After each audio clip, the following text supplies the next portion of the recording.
yung helmet ko. Dito kami ngayon sa Padre Pio muli dahil ang araw ngayon ay December 4, 2025. Chapel ng Padre Pio. 50 foot ni Padre Pio, natatakpan ng puno. Last year pa kami nakapunta rito ulit. At ito yung kamay, pinturado naman ulit siya.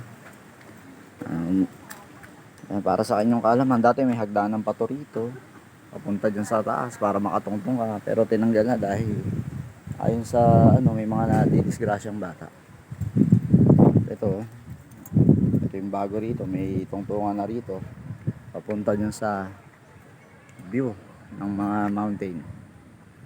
At ayon sa nasagap kong balita rito, informasyon, Sierra Madre daw po itong mga bundok na to. Paki-comment nyo na lang kung totoo ba o tama o hindi. Yan. Kasi yun, sa gawi dyan, siguro mga punong mangga yan. Malaban yung araw. Yan, yung mga bagong sibol ng mga puno. Ang kagandahan lang dito, napaka-green ng paligid.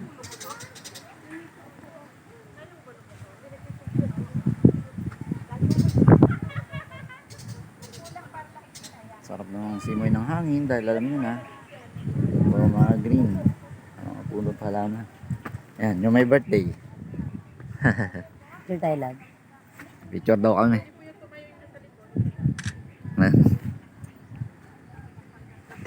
Kamay ni Padre Pio. Parang dito na talaga nilipat yung mga rosaries po. Nilipat na rito yung mga rosaries dahil yung sa paanan ni Padre Pio, wala na po yung mga rosaries doon, yung mga inalay ng mga tao. Kaya andito na yung mga rosaries.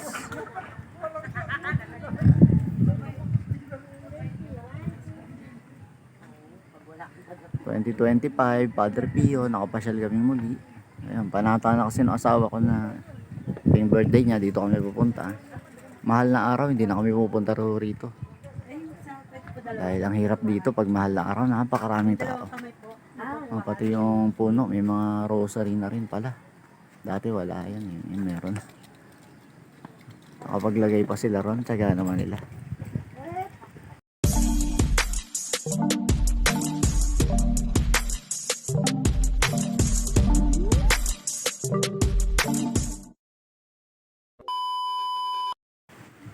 Kami every year nandito.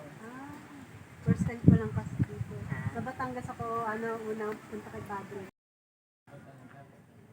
Yan po. Wala na yung rosary dito. Nung last year may rosary pa to eh. Wala na. Yan, dito tayo sa likod ng Rebulto ni Padre Pio. 50 feet tall.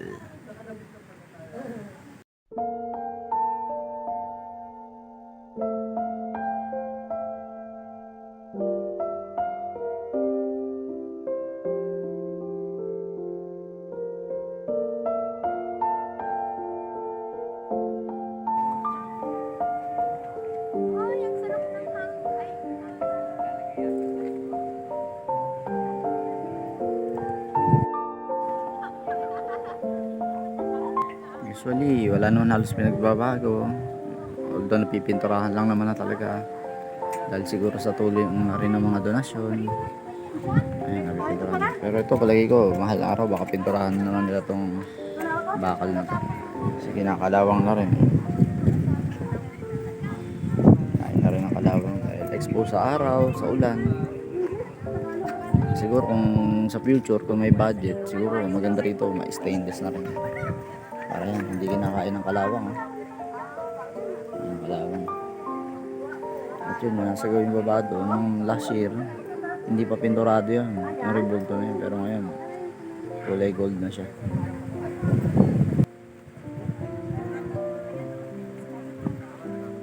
Ang gulo ng kamay ni Padre Pio.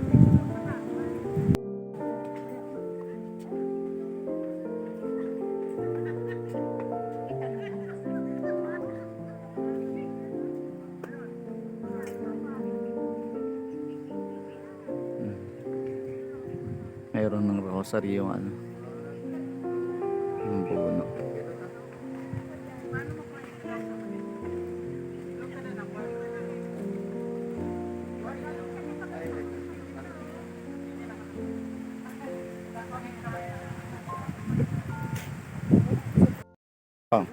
Nagkaroon ako ng picture dyan sa ibabaw ng kamay.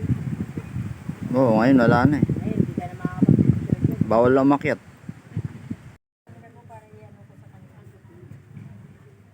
Akin na. Ito yung kanina.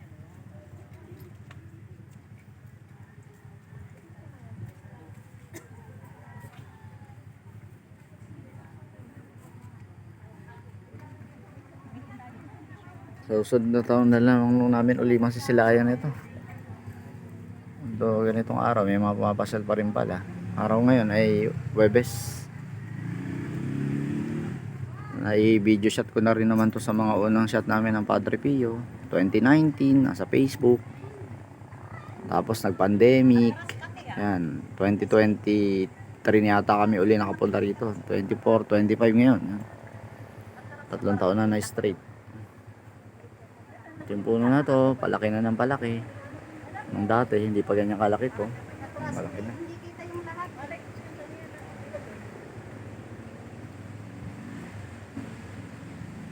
Dito na kabaliktad.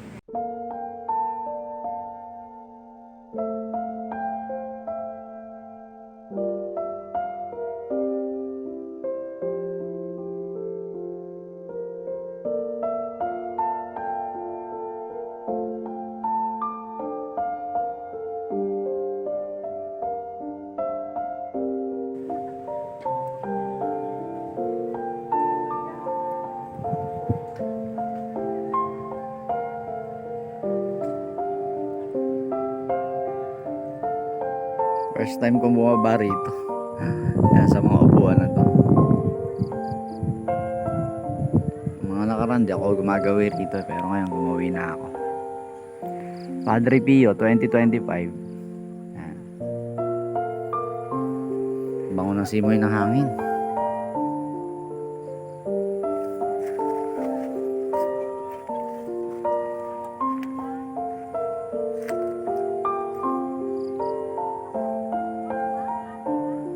May mga rosary na rin pala dyan.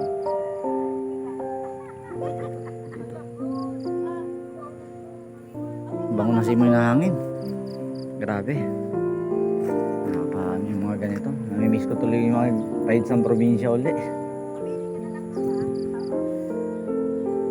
Yan, sa ganitong panahon, nakakapasyal dito.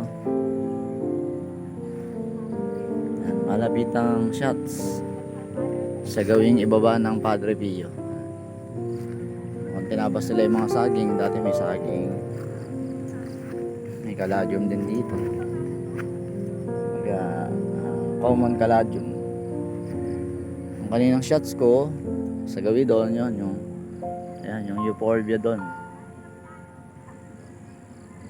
Bango talagang simoy na hangin dito.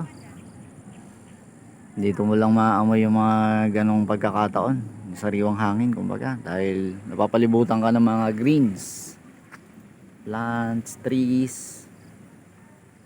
Ganda, bango ng simoy na hangin dito. So ayan, siguro hanggang dito na lang muna yung shots ko dito sa Padre Pio 2025. Baka bawa na kami ng nabadidya sa asawa ko. Talaga